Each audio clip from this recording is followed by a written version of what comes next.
చాలా వరకు డబ్బు చూసి ఓట్లేస్తున్నారు.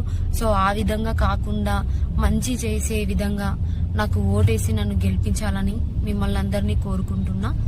నాగర్ కర్నూలు నుంచి నెక్స్ట్ ఇప్పుడు వస్తున్నటువంటి ఎంపీలో నేను ఖచ్చితంగా నిలబడతా. మీరందరూ నాకు సపోర్ట్ చేయండి. ఒక్కసారి నాకు గెలిపించండి. గెలిపిస్తే అభివృద్ధి అంటే ఏంటో నేను చూపిస్తా. ఎజెండా ఏంటి అంటే ఎమ్మెల్యేగా నిలబడ్డప్పుడు ఏ ఎజెండా ఉన్నదో ఎంపీగా నిలబడ్డప్పుడు అదే ఎజెండా ఉంటది. నెక్స్ట్ ఎమ్మెల్సీలో పోటీ చేసిన అదే ఎజెండా ఉంటది. నిరుద్యోగులను నిర్లక్ష్యం చేయాలి అంటేనే కొంచెం భయపడే విధంగా గట్టి పోరాటం అయితే చేద్దాం.